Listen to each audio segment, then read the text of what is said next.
کامیابی کی ضامن بن جاتی تھی۔ جب وہ بین الاقوامی حالات اور امت مسلمہ کی ذب و حالی پر گفتگو کرتے تو عوام خواص بھی اش کرنے پر مجبور ہو جاتے تھے۔ طلبہ مدارس ان کے لہجے میں تقاریر کیا کرتے تھے۔ وہ اپنے دور میں ندوۃ العلماء لکھنؤ کی شناخت سمجھے جاتے تھے۔ مولانا سلمان حسینی ندوی کی زندگی کا سب سے اہم اور متنازع موڑ اس وقت آیا جب انہوں نے بابری مسجد رام مندر تنازع کے حل کے لیے باہمی مصالحت کی تجویز پیش کی۔ ان کا کہنا تھا کہ اگر باہمی رضامندی سے مسئلہ حل ہو جائے تو یہ ملک اور مسلمانوں کے مفاد میں ہوگا۔ تاہم ہندوستان کے بیشتر اکابر علماء اور all India Muslim personal law board نے اس موقف سے اختلاف کیا۔ یہ وہ مرحلہ تھا جہاں سے مولانا شدید تنقید کی زد میں آ گئے اور ان کے تعلقات بھی کئی دینی حلقوں سے متاثر ہو گئے۔ یہ تو پھر بھی قابل معافی جرم تھا، لیکن اس کے بعد کی گئی ان کی غلطیاں ایسی تھی جس نے ان کی زندگی کا نقشہ ہی بدل دیا۔ یہ سلسلہ چند سال قبل شروع ہوا جب مولانا اہل سنت والجماعت کے عقائد سے ہٹ کر گفتگو کرنے لگے اور صحابہ کرام رضی اللہ عنہم اجمعین خصوصاً حضرت امیر معاویہ اور حضرت ابو ہریرہ رضی اللہ عنہما کی شان اقدس میں نہایت جرأت مندانہ انداز میں گستاخانہ کلمات کہنے لگے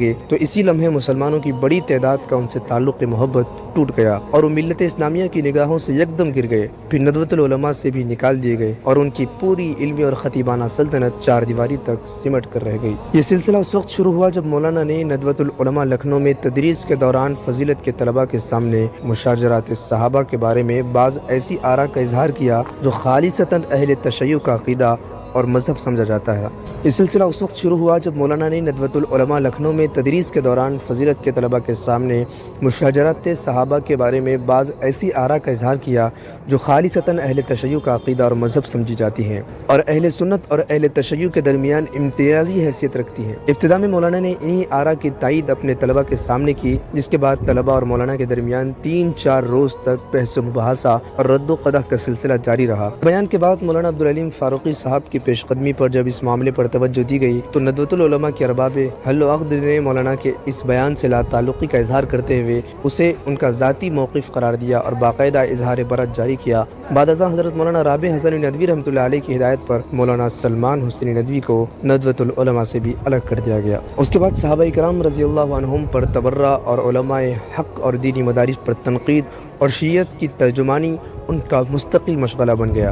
بعد کے عرصے میں مولانا نے اپنی خطابت کے اسی جوہر کو اسی رخ پر جاری رکھا۔ علماء کی جانب سے بارہا توجہ دلانے کے باوجود انہوں نے نہ اپنی باتوں سے رجوع کیا اور نہ ہی اپنے موقف سے پیچھے ہٹے، بلکہ اسی راستے پر آگے بڑھتے رہے۔ نتیجتاً ان کے سامعین کا دائرہ مسلسل محدود ہوتا گیا، یہاں تک کہ جو مسلمان کبھی ان کی خطابت پر فریفتہ تھے وہی بعد میں ان کی تقاریر سننے کو گناہ سمجھنے لگے۔ اس طرح حضرت مولانا سلمان حسینی ندوی جو پہلے اہل سنت والجماعت کے ترجمان سمجھے جاتے تھے، لیکن وہ شیعت کے ترجمان بن کر اس دنیا سے رخصت ہو گئے۔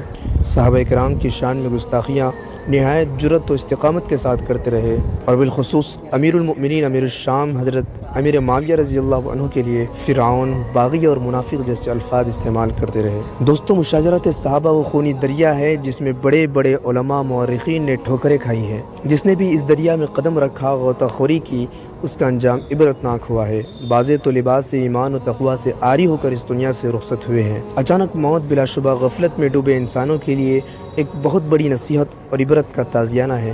جو شخص اپنی زندگی میں اسٹیج سجا کر، مائک تھام کر سیدنا ابو ہریرہ اور سیدنا امیر معاویہ رضی اللہ عنہما جیسی مقدس و مطہر ہستیوں پر زبان درازی کرتا رہا، اس کا اچانک دنیا سے کوچ کر جانا اس بات کی کھلی دلیل ہے کہ انسان کی مہلت عمل کسی بھی لمحے سلب کی جا سکتی ہے۔ دوستو یاد رکھیے، زمین سے آسمان کی طرف تھوکنے سے چاند تاروں کی چمک ماند نہیں پڑتی۔